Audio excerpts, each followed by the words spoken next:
दोस्तों, चाणक्य नीति के अनुसार यदि किसी व्यक्ति में दृढ़ता, बुद्धिमत्ता, नेतृत्व और राजनीति करने की कला हो, इसके साथ ही वह वीर, साहसी, होनहार और एक सच्चा देशभक्त हो, तो इस दुनिया में उसकी फतह निश्चित है। लेकिन एक ही व्यक्ति में इतने सारे गुणों की कल्पना करना मानो असंभव प्रतीत होता है।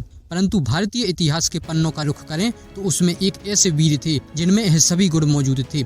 इस वीर पुरुष ने 16 वर्ष की आयु से ही अपने जीवन का संघर्ष शुरू कर दिया था। इन्होंने अपने अथक प्रयासों से भारत को आर्थिक, सामाजिक और राजनीतिक रूप से सशक्त बनाया और मराठा साम्राज्य की स्थापना की। इनके जज्बे और रणनीतियों के आगे महान से महान राजाओं ने भी अपने घुटने टेक दिए थे। दोस्तों, हम बात कर रहे हैं भारत की धरती पर जन्मा एक ऐसा वीर जिसका नाम सुनकर बड़ी बड़ी सल्तनत कांप उठती थी। एक ऐसा करारा योद्धा जिसकी सत्ता ने हिंदुस्तान से मुगल हुकूमत का नामो निशान मिटा दिया था। संपूर्ण भारत पर हिंदू हुकूमत जमाने वाले अटक से लेकर कटक तक की धरती पर जिसके नाम का भगवा लहराता था, उस वीर का नाम था छत्रपति शिवाजी महाराज। तो चलिए शुरुआत करते हैं छत्रपति शिवाजी महाराज के आरंभिक जीवन से।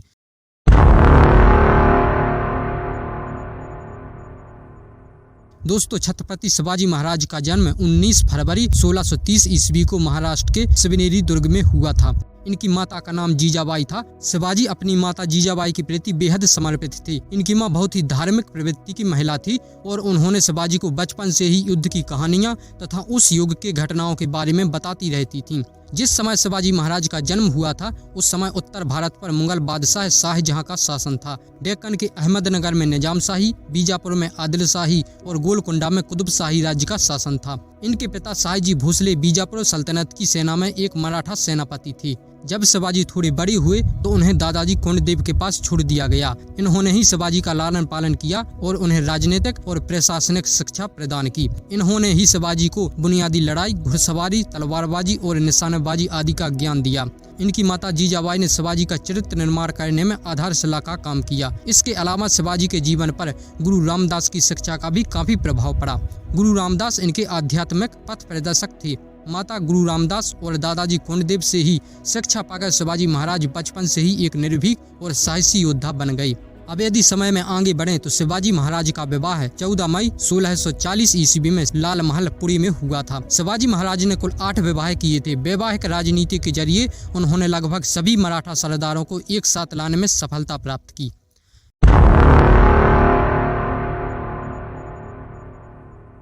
जब शिवाजी महाराज 16 वर्ष के हुए तब दादाजी कोंडदेव की मृत्यु हो गई और उनके पास पुरे की जागीर का कंट्रोल आ गया। लेकिन शिवाजी महाराज को आदिल शाह की गुलामी मंजूर नहीं थी। दरअसल पुरे अभी भी बीजापुर के सुल्तान आदिल शाह के अधिकार क्षेत्र में आता था। अब शिवाजी महाराज को तलाश थी एक मौका की, जब वह जल्द से जल्द आदिल शाह की गुलामी से छुटकारा पा सकें और अपना स्वराज्य स्थापित कर सकें, और उन्हें वह मौका जल्द ही मिल गया। जब 1646 ईस्वी में सुल्तान आदिल शाह की तबीयत बिगड़ने लगी और बीजापुर में राजनीतिक उथल पुथल शुरू हो गई, तब शिवाजी महाराज ने इस मौके का फायदा उठाया और तोरड़ के किले पर आक्रमण कर उसे अपने अधिकार में ले लिया।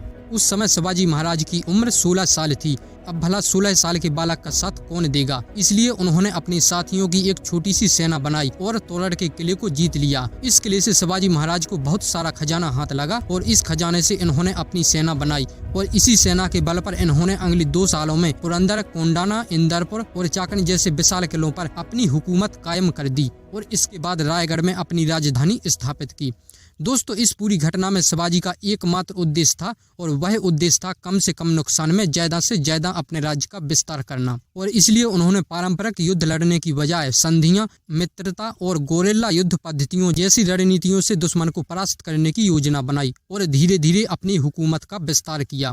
शिवाजी महाराज की इस बढ़ती हुकूमत के विस्तार से बीजापुर सुल्तान आदिल शाह को भय होने लगा कि यदि शिवाजी महाराज को रोका नहीं गया तो उन्हें अपनी राजगद्दी भी छोड़नी पड़ेगी, और इसके लिए आदिल शाह ने शिवाजी के पिता का सहारा लिया। उन्हें अपने पुत्र को समझाने के लिए भेजा, परंतु उनकी यह कोशिश नाकामयाब रही। इससे क्रोधित होकर आदिल शाह ने अपने ही सेनापति यानी कि शिवाजी महाराज के पिता को कैद कर लिया। पिताजी के कैद हो जाने पर शिवाजी ने कुछ समय के लिए अपना विजय अभियान थाम लिया और आक्रमण बंद कर दिया। सिर्फ इतना ही नहीं, शिवाजी महाराज ने आदिल शाह को कोंडाना का किला भी सौंप दिया, जिसके बाद आदिल शाह ने शिवाजी के पिता को रिहा कर दिया।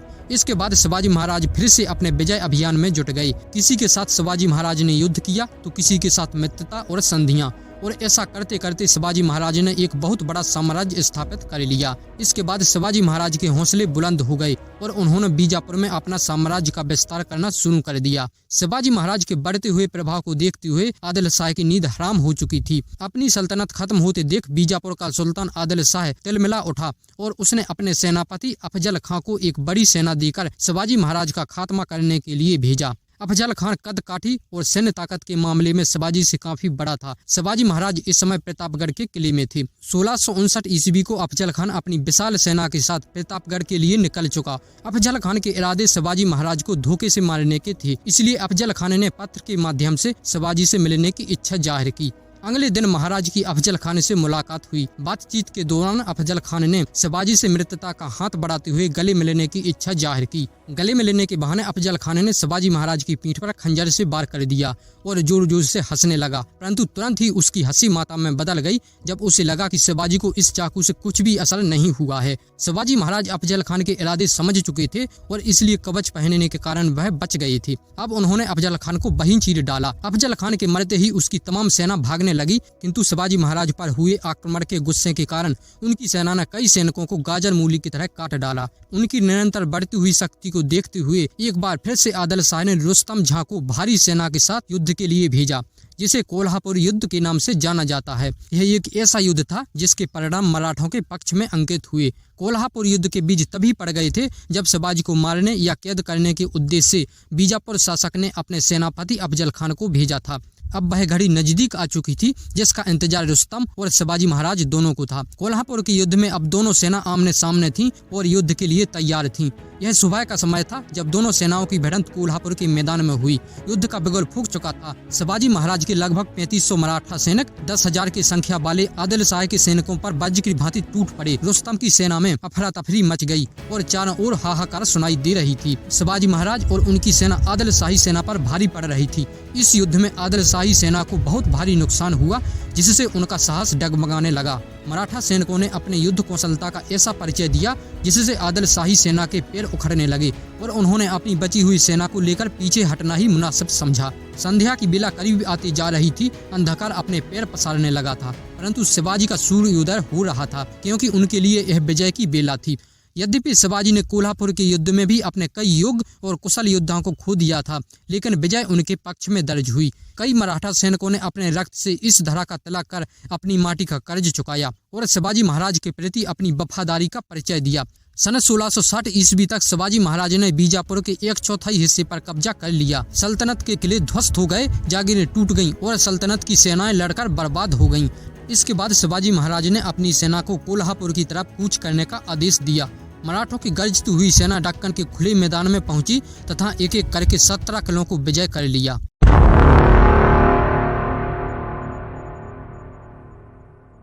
दोस्तों, डेक्कन में बढ़ती हुई छत्रपति शिवाजी महाराज की ताकत से औरंगजेब भी चिंतित था और वह भी डेक्कन में अपना विस्तार चाहता था। उसने शिवाजी महाराज को काबू में करने के लिए 1660 ईस्वी में शाइस्ता खान के नेतृत्व में 1.5 लाख सेना महाराष्ट्र की तरफ भेजी।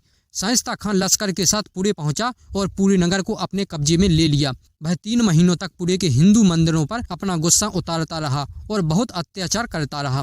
शिवाजी महाराज जानते थे कि शाइस्ता खान की इतनी बड़ी सेना का सामना वह आर पार की लड़ाई में नहीं कर सकती थी, इसलिए उन्होंने गोरेला युद्ध पद्धति अपनाई और आधी रात को शिवाजी महाराज ने शाइस्ता खान पर हमले की योजना बनाई और मात्र 400 मराठों के साथ पुणे की ओर निकल पड़े। मराठा भेष बदलकर किले में प्रवेश कर गए। शाइस्ता खान की रूह कांप गई जब उसने शिवाजी महाराज को अपने सामने देखा। घबराया हुआ शाइस्ता खान किले से नीचे कूदकर भाग गया। इसके बाद 3 साल तक शाइस्ता खान ने शिवाजी के राज्य पर भारी तबाही मचाई। इसी की भरपाई करने के लिए सन 1664 ईस्वी में शिवाजी महाराज ने सूरत पर चढ़ाई कर दी।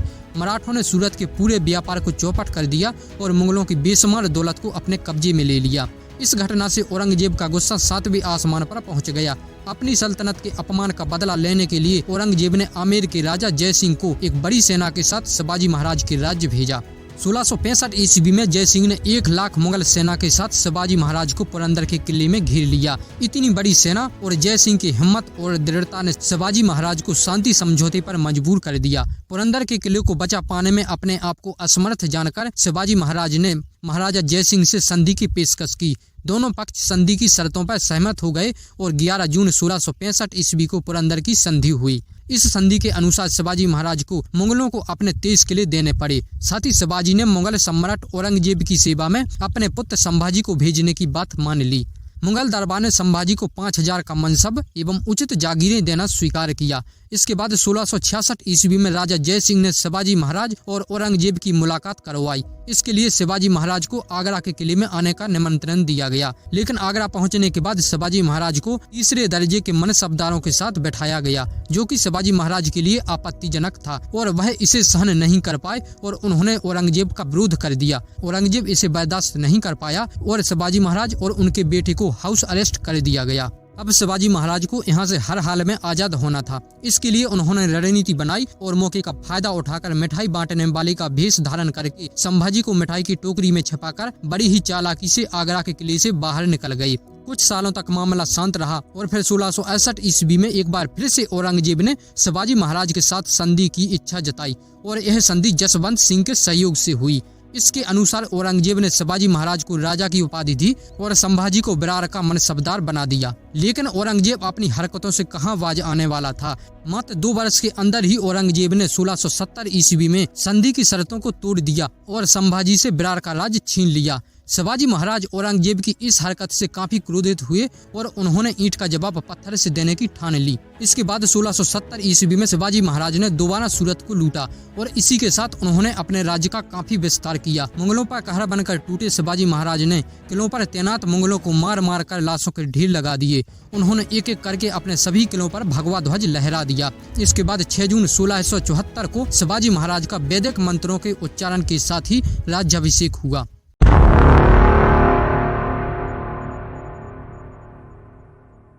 दोस्तों, शिवाजी महाराज को एक कुशल और प्रबुद्ध सम्राट माना जाता है। इनके शासनकाल में शासन की समूची बागडोर राजा के हाथ में ही थी, परंतु उनके प्रशासकीय कार्यों में मदद के लिए 8 मंत्रियों की एक मंत्री परिषद थी, जिन्हें अष्ट प्रधान कहा जाता था। इन सब में मंत्रियों के प्रधान को पेशवा कहा जाता था और यह पेशवा राजा के बाद सबसे प्रमुख होता था। आमात वित्त और राजस्व के कार्यों को देखता था। सुमंत विदेश मंत्री होता था और सेना के प्रधान को सेनापति कहा जाता था। इसके अलावा दान और धार्मिक मामलों के प्रमुख को पंडित राव कहते थे और न्यायाधीश न्यायिक मामलों का प्रधान होता था। इनके राज्य में सभी धर्म को समान आधार प्रदान किया गया। इनके राज्य में हिंदू पंडित की तरह मुस्लिम मौलवी को भी सम्मान दिया जाता था और उनकी सेना और मंत्रिमंडल में भी कई मुस्लिम अधिकारी शामिल थे। शिवाजी महाराज ने अपनी मंत्रियों और अधिकारियों की मदद से एक सभ्य शासन स्थापित किया। 6 सालों तक संपूर्ण कुशलता के साथ राज्य करते हुए 3 अप्रैल 1680 ईस्वी में 52 साल की आयु में शिवाजी महाराज स्वर्ग की ओर प्रस्थान कर गए। तो दोस्तों, यह थी छत्रपति शिवाजी महाराज की कहानी। भारत की धरती पर ऐसे कई महान शासक पैदा हुए जिन्होंने अपनी योग्यता और कौशल के दम पर अपना नाम इतिहास के स्वर्णिम अक्षरों में दर्ज करवाया और इन्हीं में से एक थे छत्रपति शिवाजी महाराज। इनके जज्बे और रणनीति की जितनी भी तारीफ की जाए वह कम है, क्योंकि उन्होंने उस चिंगारी को जन्म दिया जिसकी वजह से भारत में मुगल काल में भी एक स्वतंत्र हिंदू राष्ट्र की स्थापना हुई। तो दोस्तों, आज के वीडियो में बस इतना ही। अगली बार फिर मिलते हैं ऐसे ही किसी दिलचस्प कहानी के साथ। आपको हमारा यह प्रयास कैसा लगा, इससे लेकर आपके जो भी सुझाव हैं हमें कमेंट करके जरूर बताएं। हमें आपकी प्रतिक्रिया का इंतजार रहेगा। तब तक के लिए जय हिंद।